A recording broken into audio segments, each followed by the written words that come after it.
What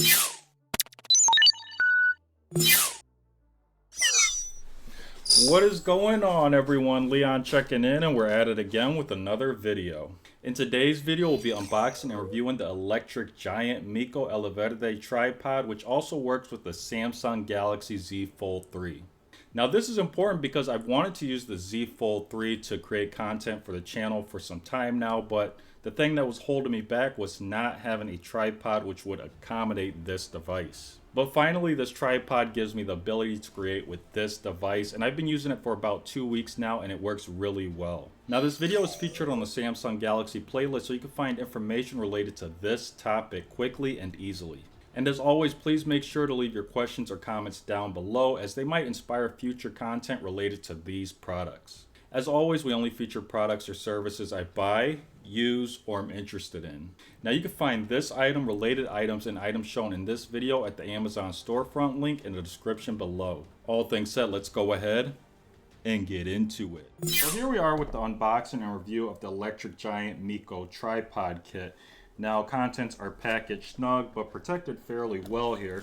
And you can see if we slide out the items, everything comes out all at once. So first we have the product information. Then we have the tripod, which is placed in this bag here. It's not a high quality bag, but it's still nice to see. And then we have the clamp that's used for tablets and smartphones. Now if we go ahead and slide out the tripod from the bag, you can see that that's protected in more bubble wrap here. So you can see all our contents here. Again, we're going to have the bag, the tripod, the clamp, and the product information. Now as for comparison to other kits, this one is more on the basic side, as other kits will sometimes include a selfie stick or remote as well, but I find these items unnecessary. So let's talk about this clamp's minimum and max width to get a better understanding of if it'll accommodate your device, which means now is a good time to get out that measuring tape and measure your device. Now as for the minimum width, we're looking at about 4.5 inches. Now before we extend this clamp, we want to point out some interesting aspects that we have going on here. So we have this quick release button. If we press and hold on it, we get a nice click. That's going to allow us to manually extend this arm. And on the opposite side, we have a spring-loaded arm. And what I also like about this clamp is we have this foam padding. So that's going to protect our device, but give it just enough pressure to be held securely. Now as for maximum width, we are looking at a little bit more than 9 inches, but we're going to run conservative and call it 9 inches. Now when it comes to collapsing this mount, just press and hold that quick release and push the arm in, and it's ready to be transported. It's portable. I like that. So let's talk assembly, which will be straightforward here. But before we do so, I wanted to talk a little bit more about the tripod. So you can see that we have some plastic elements mixed with some metal ones. And you can see if we rotate, we also have this Meco name branding, which gives it a higher quality appearance. Overall, this kit is fairly light, but the materials are good. Now when it comes to assembly, we have this 1/4 inch common interface, and we're going to screw our clamp onto that. Now there is this fit wheel here. You can hold that in place, and that's going to help speed up screwing our clamp on. And then if we turn here a little bit, you can see that we have this knob here. If we loosen that just a little bit, that will allow us to rotate the head. We can then tighten that clamp down, and that would complete assembly. And if you like, you could even use this kit just like this as a selfie stick. Next, we can extend the legs out to stand this tripod up. So we have this knob we're going to turn, and it's going to get a little looser. And then we can put this in the standing position and just kind of pull one leg out at a time. Now once the legs are fully extended, you want to tighten up this knob just a little bit. And here's a nice attribute of this tripod. We have these rubber feet here, which is going to prevent it from sliding around, but it's also going to prevent it from scratching surfaces that it's placed on. So next we have our minimum and maximum heights. So the minimum height here will be a little less than 24 inches. Now we have 3 adjustment spots secured by clamps. So if we open each clamp, we'll start with the first one here. That's going to be our first height, which is going to be a little less than 36 inches. We'll move on to the second one and secure it. That's going to give us a height of a little less than 4 feet. And then if we loosen the next one, that's going to give us a height of a little less than 58 inches. Now you can also go in between these. You can use a combination of adjustments depending on what you're trying to achieve. And this holds very secure. You'd have to push really hard to get it to slide down, so it can hold a pretty good amount of weight.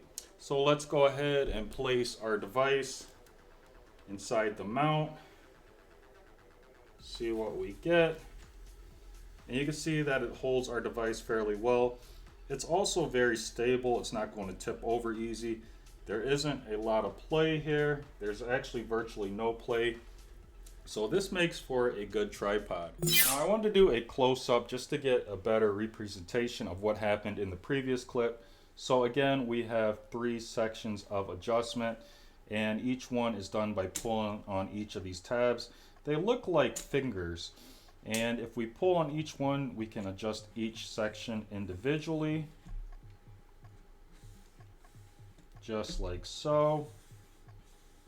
And you can combine all of these for different heights. And once you find your height, press each tab or finger into place. That secures nicely. Now we have this knob here. Again, if we loosen it, that's going to allow us to space out the legs a little bit more. Now that's helpful if we want to space out more for more stability. But if we want to bring in more, because we're in a small area, we can do that too. But that increases the chances that this whole assembly will tip over.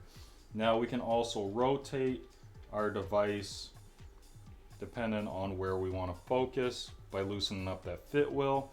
And when we get it where we want, we can simply tighten up there.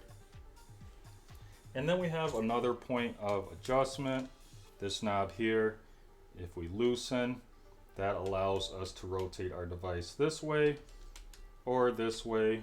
We're going to secure there just for an example. So that allows us to get a camera angle just like this. So for example, if I wanted to focus on something on my workstation, I could get that nice camera angle and we'll be good to go. This is very stable too. So it works really good even with a device that's as big as a Z Fold series device. Now if you're looking to create a kit, this tripod pairs perfectly with the Mark Riding Business Laptop Tech Backpack. For starters, all of these elements are blacked out, so I like the colorway here. But this is a tech backpack and this is tech, so they both go hand in hand. Now to do a sample test here, we could slide the tripod into the main compartment. And then we can zip up. This is going to keep our hardware protected. And then we'll look for a spot in here for our clamp. And we can place this right inside there. And we can zip up. And everything is ready to go for transport and is protected. So that is it for today's video. If you enjoyed it and found it useful, please leave a like. If you're watching on YouTube and have any questions or comments, as always, drop those down below and I'll do my best to answer them. Now there are 3 ways you can support the content. The first way is to click on the Amazon storefront link in the description below. There you'll find items that I have bought or would buy, and anything you buy from the storefront does support the content. The next way to show your support is just by sharing this video with someone who might enjoy it or find it useful. And the last way you can show your support is just by clicking the subscribe button. Now liking and subscribing are important because those are your ways to vote on whether you like the content.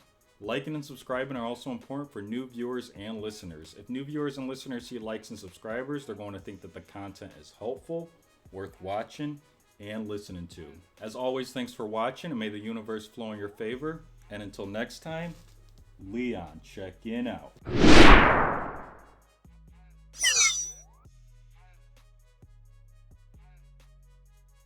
You